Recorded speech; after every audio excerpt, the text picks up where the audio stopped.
تعالوا بينا النهاردة نعمل بقى الأكلة الحلوة دي.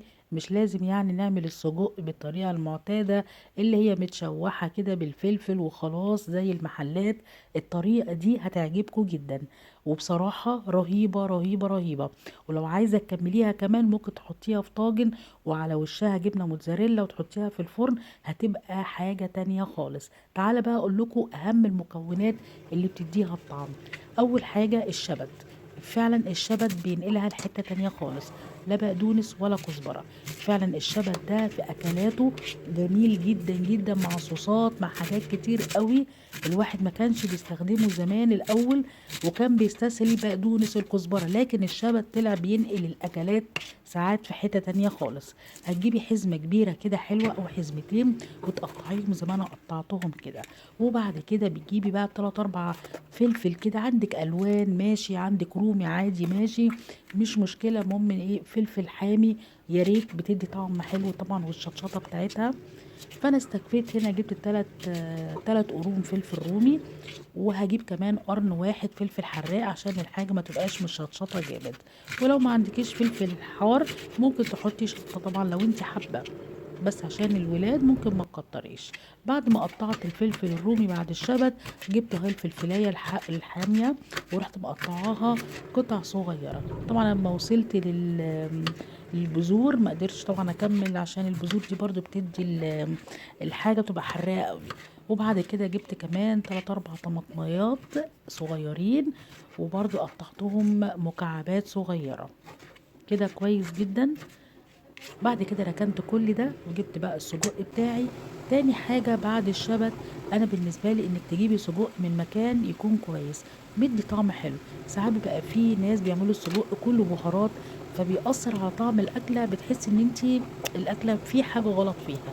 عشان كده كنت الأول ممكن أديله غلوة ينزل كل البهارات والدسامة في المية، وبعد كده بنشله وبروح مقطعاه.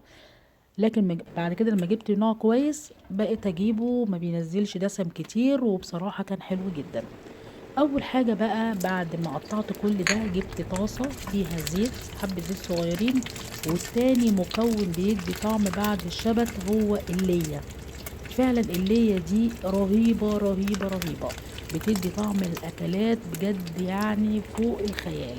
عشان كده تحطي حبة زيت صغيرين وقطعة ليا، أنا بفرمها كده في الفريزر وباخد على قد الأكلة بتاعتي. عايزة أعمل حواوشي، عايزة أعمل أكلة زي دي، في حاجات كتير، لحمة متشوحة برضه باللية بتبقى رهيبة. بصراحة جميلة وبتدي فعلا الأكلة طعم كده، وحاجة كده طعمها حلو. بعد ما سيحت اللية بقى وساحت مع الزيت، ابتديت ان انا احط توم مفروم. عايزة تحطيه شرايح حطي، انا حطيت بصراحة معلقة كبيرة من التوم المفروم. بتفضلي تقلبيه، ما توصليش اول مرحلة ان انت يعني تخليه محمر.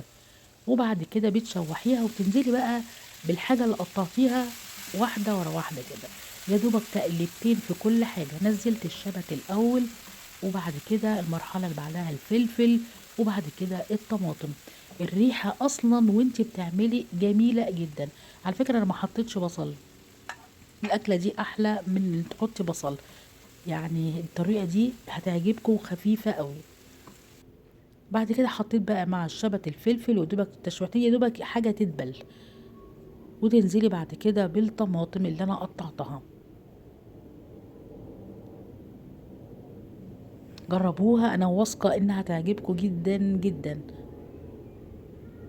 وبعد كده بعد ما نزلت بقى بالطماطم، هتنزلي بقى لو عندك معلقة صلصة كبيرة كده، يا دوبك بس عشان تديها كده لون وبتتقل كده، الصوص بتاعها بيبقى حلو وتقيل. بتنزلي بمعلقة صلصة بس، يعني ما حطيتش كتير. وبرضو بتقلبي كل ده مع بعض. وطبعا بعد بقى يعني تقلبتين تلاتة كده، لما الحاجة بتحس انها زي خلاص دبلت، تبتدي بقى ان انتي السجق اللي عندك المتقطع هتنزلي بيه على الخضار بتاعك ده. بس طبعا الاول ملحي الحاجة، يعني هنحط حبة فلفل اسمر، حبة كزبرة. عايزة تحطي كمون بس مش هتحطيه دلوقتي طبعا، عشان الكمون لما بتحطيه بدري بيمرر الاكل، يعني ممكن تحطيه اخر مرحلة قبل ما تطفي. لكن انا حطيت هنا فلفل اسمر وكزبره وشويه ملح بساط كده، عشان برضو السجق بتاعي انا معرفش هو مملح ولا لا. بس كده، وتروحي مقلبة كل ده، وتروحي بعد كده بقى نازلة بالسجق بتاعك فوق الخلطة الجميلة بالريحة الحلوة. انتي نفسك وانتي بتقلبي انتي اصلا عايزة تاكلي اصلا من الريحة يعني قبل ما تحطي السجق. بتجيبي بقى السجق المتقطع وبعد كده بتحطيه بقى فوق الخضار بتاعي، وبتروحي بقى مقلباه لغاية لما كله يندمج مع بعضه. جربوها يا جماعة، فعلا الأكلة جميلة.